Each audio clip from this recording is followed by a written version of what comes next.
Assalamualaikum dan salam sejahtera. Bersama saya Cikgu Amirul dalam Nota Bahasa. Tajuk kita hari ini ialah pertandingan mengarang. Fokus pelajaran kita ialah kita nak kenal pasti kata majmuk dan membina ayat menggunakan kata majmuk. Anda boleh rujuk buku teks muka surat 79. Baik Rajah menunjukkan ada satu petikan ataupun karangan pendek yang menceritakan tentang pertandingan mengarang serta di tepi ni terdapat beberapa kata majmuk yang ditulis berdasarkan gambar. Kata majmuk ni menerangkan apa yang berada di dalam gambar.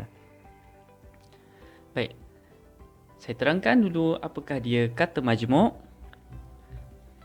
Kata majmuk ialah dua kata dasar atau lebih yang dirangkaikan untuk membentuk satu kata baharu. Rangkai kata yang terhasil memberikan makna khusus, dieja terpisah dan bertindak sebagai satu unit. Maknanya, dia mencantum dua atau lebih perkataan dan menjadi makna yang tertentu. Okey, kita lihat contoh yang di bawah, yakni merah tambah jambu, hasilnya merah jambu. Okey, daripada warna merah tambah buah jadi warna yang lain. Okey, ini adalah contoh. Dia memberi maksud yang lain, makna khusus yang tertentu. Baik, mari kita baca dan kenal pasti kata majmuk yang berada dalam petikan. Pertandingan mengarang. Perpustakaan Awam Taman Aman mengadakan pertandingan menulis karangan bertemakan perpaduan. Penyertaannya secara berkumpulan dan berbilang kaum. Pertandingan ini juga terbuka kepada orang awam. Hanif, Jiwa dan Wei Liang telah bersepakat untuk menyertainya. Mereka mencari maklumat di perpustakaan. Mereka membaca buku cerita untuk mendapatkan idea. Selain itu, mereka juga membuat rujukan daripada surat khabar dan majalah. Mereka saling membantu dan bertukar idea. Mereka juga berbincang dengan ibu bapa bagi pemilihan tajuk karangan.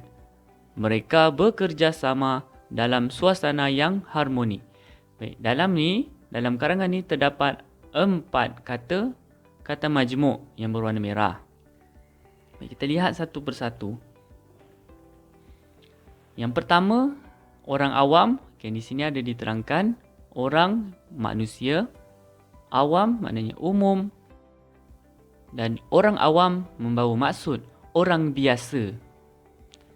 Baik, kita tengok yang bawah, iaitu buku cerita. Buku, ini buku, cerita, kisah. Apabila digabung, buku cerita menjadi buku cerita ataupun buku yang menceritakan tentang sesuatu. Baik, yang seterusnya, surat khabar. Surat, khabar. Khabar ialah cerita. Jadi, surat khabar membawa maksud berita. Berita ni seperti dalam gambar ni kita nampak ni. Ada berisi surat khabar yang mengandungi berita. Berita tentang peristiwa yang berlaku. Baik, yang seterusnya, ibu, bapa. Ibu bapa membawa maksud ibu dan bapa. Baik, jadi itu adalah kata majmuk yang terdapat di dalam petikan ini. Sekarang kita teruskan untuk mengetahui dan kenal pasti kata majmuk serta kita akan membina ayat berdasarkan kata majmuk yang berada di gambar ini. Baik, kita pergi yang pertama dulu.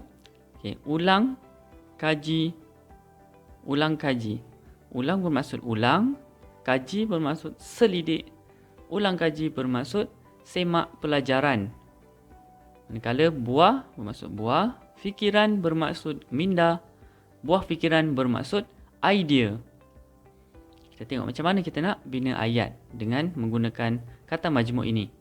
Baik. Contoh ulang kaji yang membawa maksud semak pelajaran.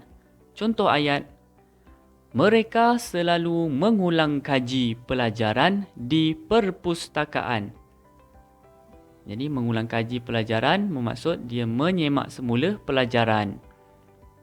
Ini contoh ayat untuk ulang kaji. Sekarang kita tengok contoh ayat untuk buah fikiran yang bermaksud idea. Contoh ayat, mereka perlu membaca untuk mendapatkan buah fikiran. Maknanya mereka perlu membaca untuk mendapatkan idea. Itu adalah contoh ayat. Baik, yang seterusnya, urus setia. Urus setia membawa maksud orang yang membantu.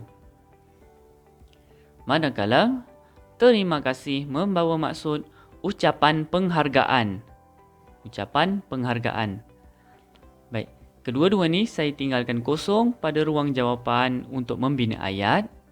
Untuk saya beri ruang kepada anda untuk membina ayat anda sendiri mengikut kreativiti anda. Jika anda keliru bagaimana untuk membina ayat, anda boleh rujuk video di atas ni. Di situ terdapat cara untuk kita membina ayat dengan mudah. Kemudian anda olah ataupun anda ubah suai dengan menggunakan kata majmuk di dalam ayat tersebut. Baiklah, sedikit rumusan tentang pelajaran kita hari ini, iaitu kata majmuk ialah dua kata dasar yang bercantum menjadi satu makna yang baharu. Contohnya, kereta tambah api jadi kereta api. Dia jadi satu bentuk yang lain. Dia ada makna dia yang sendiri dan mungkin berbeza dengan benda perkataan asal tersebut. Baiklah, itu sahaja perkongsian saya pada kali ini. Selamat belajar dan selamat membuat latihan. Jumpa lagi pada video yang akan datang. Assalamualaikum warahmatullahi wabarakatuh dan salam sejahtera.